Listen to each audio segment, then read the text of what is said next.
This is the Kelp Shake, probably one of the most dangerous drinks in Bikini Bottom. This shake is introduced in the episode Best Frenemies. The episode starts with Mr. Krabs finding out his profits are coming up short. So he walks out of his office defeated, and he looks over and sees this fish holding a green bottle. And because of this, he doesn't get a drink. And not just him, the entire restaurant has this drink. So this is why his profits are coming up short. Ain't nobody buying a drink. Even SpongeBob SquarePants has this drink. And we watch as SpongeBob sucks the living soul out of this drink. And then he tells Mr. Krabs about the delicious Kelp Shake. And this of course makes him mad. So he makes a rule. No outside drinks, no exceptions. And everyone literally just dips. If his profits weren't already down, now he ain't making nothing. Anyways, Mr. Krabs leaves a Krusty Krab to get to the bottom of this, and he sees the Kelp Shake store, which is directly next to the Krusty Krab. And then to top it off, he sees Pearl drinking a Kelp Shake. Mr. Krabs starts scolding Pearl and tries to snatch the Kelp Shake, but she doesn't let him get it and tells him to buy his own. Here's the thing though, obviously Mr. Krabs is too greedy to give any place his hard-earned cash. But anyways, Mr. Krabs thinks that Plankton is behind the Kelp Shake. So he meets up with him and turns out Plankton has no idea what he's talking about. But this makes Plankton mad because he's supposed to be the one and only arch enemy of the Krusty Krab. But now the Kelp Shake is too. This is also the beginning of us learning about the friendship dynamic between Mr. Krabs and Plankton. Also, if this one Kelp Shake store wasn't enough, out of nowhere, a bunch of stores just start dropping in and multiplying and are pretty much everywhere now.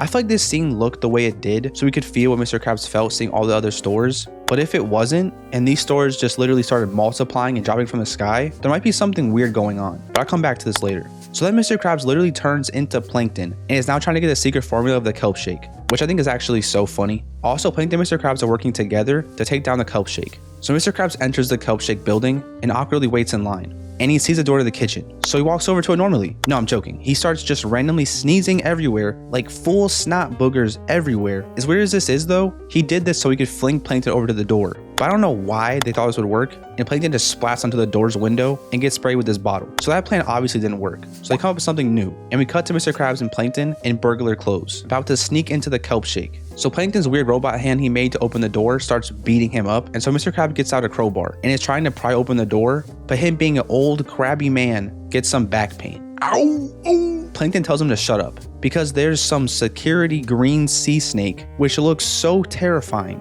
This thing would devour Plankton. But also for some weird odd reason, SpongeBob just so happens to be standing right next to the snake. I have no idea why. Of course though, SpongeBob is confused that Plankton and Mr. Krabs are hanging out, which he should be. He has no idea about their plans. So Mr. Krabs quickly comes up with a lie and tells SpongeBob how they're going into business together and that they were hired to fix the door. And Plankton says that they have to fix the roof. It looks like SpongeBob is totally not buying this lie, but he ends up just smiling and saying, "Good luck with that." Maybe he bit his tongue. I know he's usually dumb, but he's like low-key smart and he might be hiding it. Anyways, Mr. Krabs is drilling into the roof of the Kelp Shake, and then out of nowhere, the speaker comes out of the roof. You have 3 seconds into spontaneous combustion. Then we watch Plankton literally disintegrate into ashes. I can't even count how many times I've literally seen Plankton die. Is this dude like immortal? How is he even still alive? Anyways, we go to our next plan. Plankton hides under a tile, which lasts like 3 seconds and he gets stomped on. Next plan, lower Plankton through a vent, which first off, if they're in the vent system, couldn't they find a vent into the kitchen? Whatever, anyways, Plankton tries to get a drink off a Kelp Shake, but instead he gets swallowed by a fish.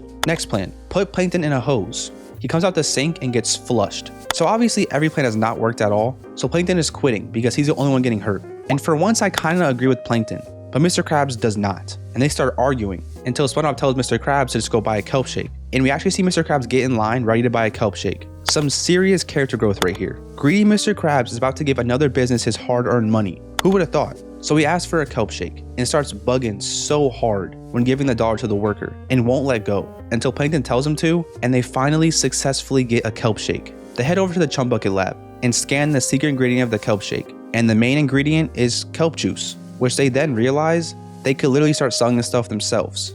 And this conversation ends with Mr. Krabs about to drink the Kelp Shake until Karen tells him, "I wouldn't do that if I was you." and tells him that there's another ingredient. But Mr. Krabs just ignores her and slurps on it and spits it out, saying it tastes like a wet gym sock. But then as they keep drinking it, they start to get addicted and share the drink like it's some type of crack. Oh yeah. They even freak out when they're out of juice and go to get some more, which is crazy. Even Pearl said you can't just have one shake. These things are actually addicting, like a drug. Karen tries to warn them again, saying they're making a big mistake, but they ignore it and walk out. And we see a furry green SpongeBob running down the street. Turns out whatever that second ingredient is, it literally turns you into some green furry monster. Also, they shut down all of the Kelp Shake restaurants, and we see two guys in hazmat suits sucking what seems to be toxic waste out of the Kelp Shake building. And then we watch as Plankton and Mr. Krabs become big green monsters, and Plankton in this crisis goes to steal Mr. Krabs' recipe. And just for a second, can we talk about the fact that the safe for the recipe is always different? Like sometimes it's in the wall, and here it's a safe on the ground, which is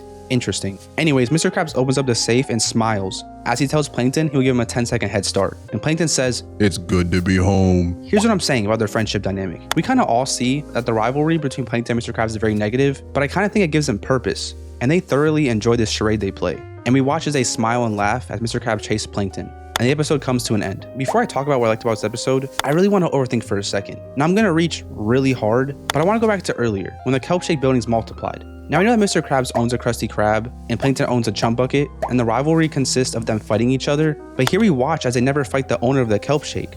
Why is that? Well, I think because there is no specific owner of this Kelp Shake. Also, I kind of believe, and hear me out, the Kelp Shake buildings are alive. Remember that scene when the speaker came out of the roof and blew up Plankton? The store is closed and there are no employees in the restaurant. So it kind of makes no sense how this could have happened. Also, I want to bring it back to even earlier, when we literally watched as the Kelp Shake buildings multiplied as if they were giving birth. No building can do that, that's not possible. I know I said this could have been a cool way to show how Mr. Krabs felt, but in the end, I really don't think so. I say this because in the end of the episode, we watch as the hazmats are sucking toxic waste out of the Kelp Shake building. You might be confused on how this explains anything, but listen.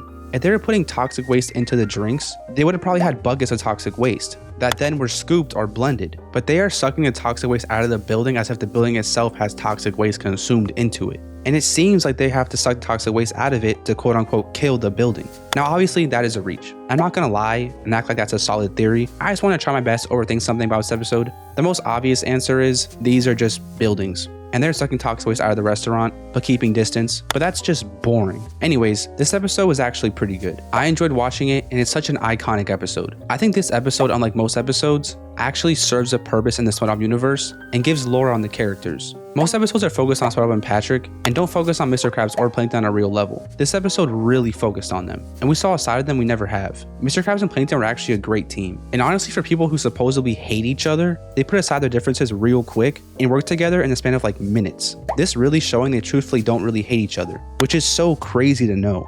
Not to mention in the end, they both have the time of their lives playing the game. Plankton tries to steal the formula. Besides that though, the episode had great storytelling and pacing. The process of getting the shake was so funny and didn't feel excessive. Also, the dynamic between Plankton and Mr. Krabs arguing and Plankton getting hurt was pretty funny. Also, I can't not mention the insane plot twist. I could have never expected what happened in the end to happen, and that's always amazing. I love being surprised. I mean, no one watching this could have been like, oh, at the end, they're gonna become green fluffy monsters and the Kelp Shake's gonna shut down because of toxic waste. That's one of the best things about SpongeBob, how insanely random and creative it is. Also, I'm not gonna lie, when I was a kid, this episode was hilarious because of SpongeBob's butt. But anyways, this episode was great. The Kelp Shake is so iconic, and I would love to drink one if I didn't become a green monster. But yeah, that's me talking about SpongeBob. You know, the episode is Best Friend of Me, SpongeBob, in the Kelp Shake. SpongeBob, that's talking about SpongeBob. It's the Kelp